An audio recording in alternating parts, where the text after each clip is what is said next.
berfirman, "Qu anfusakum wa ahlikum nar." Jagalah dirimu dan keluargamu dari siksa api neraka. Jadi kita ini sebagai orang yang beriman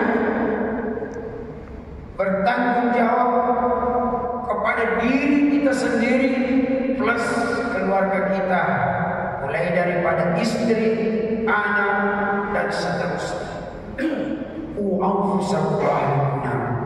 Bagaimana caranya kita bertanggung jawab kepada keluarga kita? Di ayat yang lain Allah perintahkan, wa'mur ahlaka bis-shalati wastabir 'alaiha. Perintahkan keluargamu,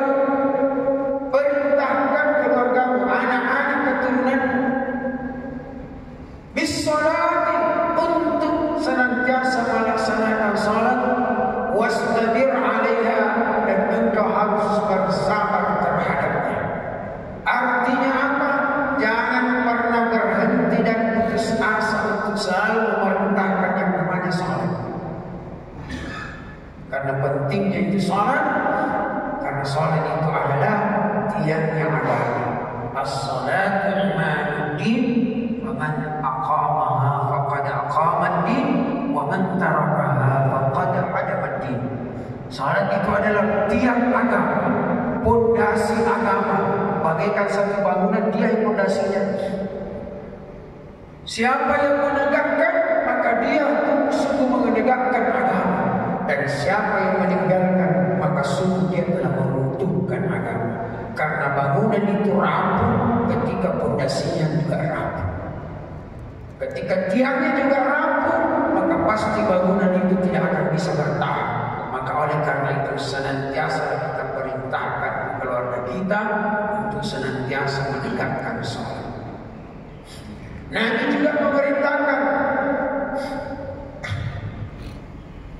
murru awladakum bis-shalah idza balaghu sab'a wadribuhu idza balaghu 'ashra.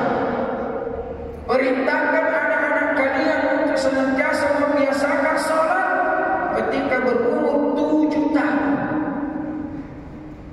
7 tahun. Wadribuhu idza balaghu 'ashra, dan beri sanksi atau pukul ketika sudah berumur 10 tahun masih malas-malas salat. Jadi sejak dari 7 tahun. Karena kekuatan itu Allah rahasiakan, Allah simpan di angka 7. Ada apa ini angka 7? 7 hari berulang. Dari Senin, Selasa, Rabu, Kamis, Jumat, Sabtu, Ahad, Senin lagi. Tidak ada yang bisa tambah sampai 8, 9 hari. 7 ji. Langit Allah ciptakan 7 susun. Lagi pertama, 2, 3, 4, 5, 6, 7. Allah ciptakan tanah 7 lapis. Ada yang bersusun ke atas langit 7. Ada yang bersusun ke bawah 7 lapis tanah. 7 hari. Sehingga kalau ada orang yang melahirkan, akikah itu anaknya ketika berumur 7 tahun sampai 7 hari. Abdulnya belum mampu tambah 7 hari. Belum mampu tambah 7 hari.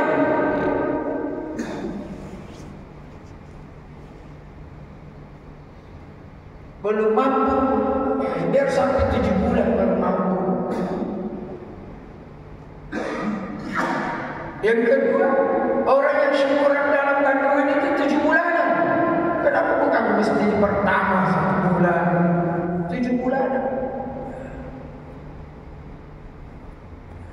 Allah memerintahkan. Nabi juga memerintahkan, bisa balaghu sab'a, ketika berumur 7 tahun, perintahkan membiasakan salat.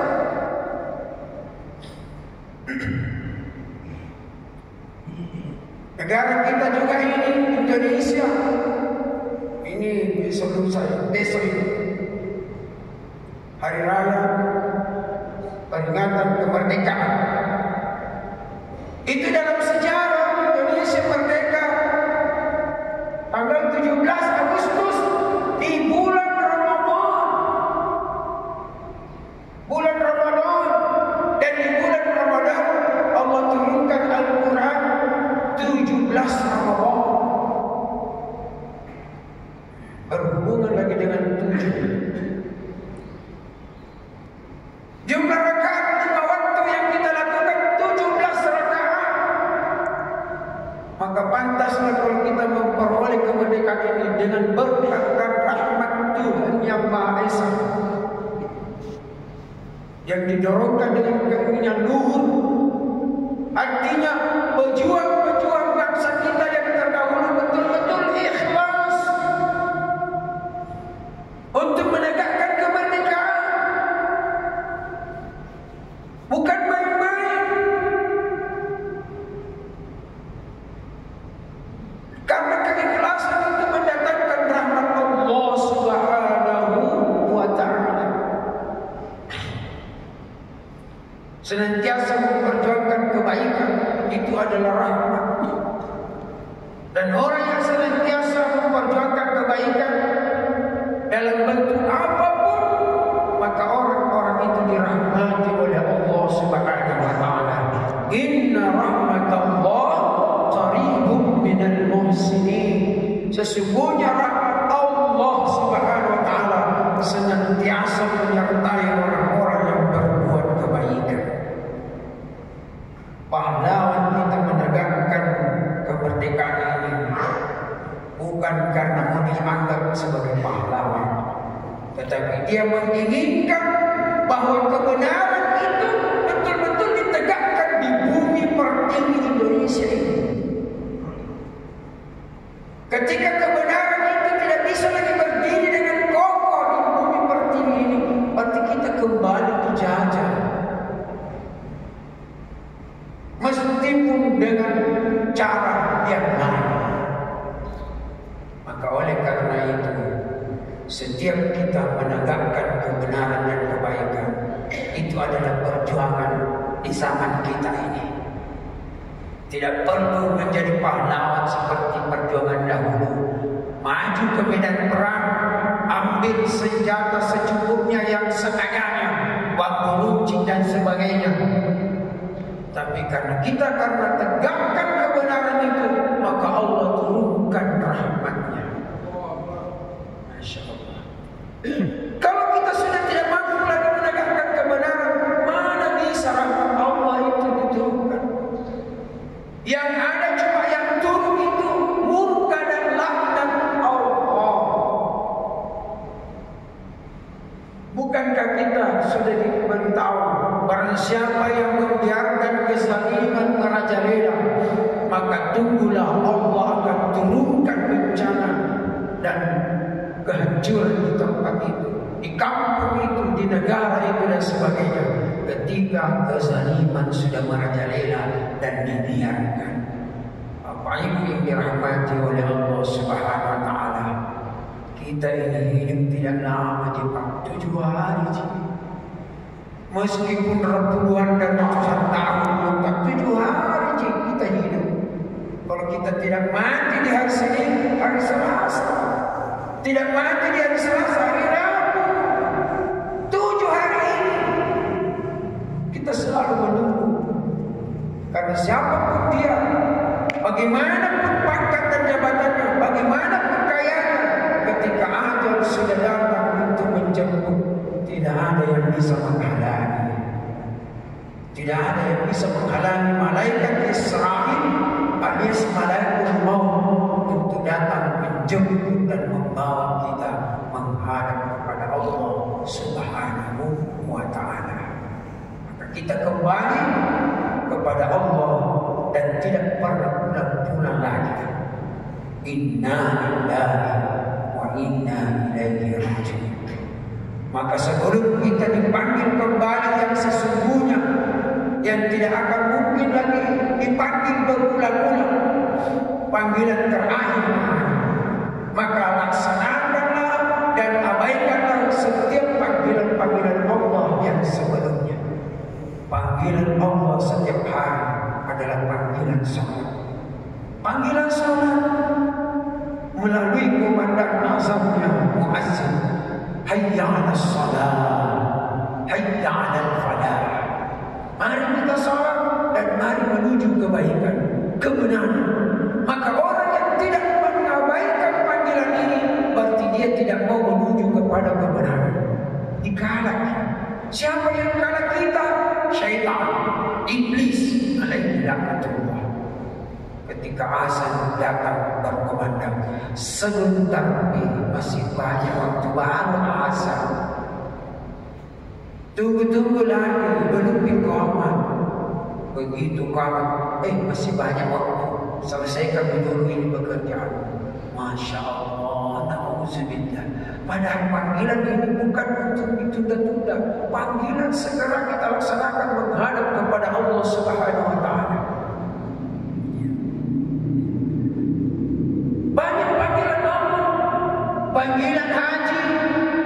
Ketika kita dipanggil haji, kita juga harus perhatikan. Makanya yang belum melaksanakan haji setiap tahun harus berniat. Kalau kita sudah berniat dan belum mampu, itu berarti Allah belum menghendaki.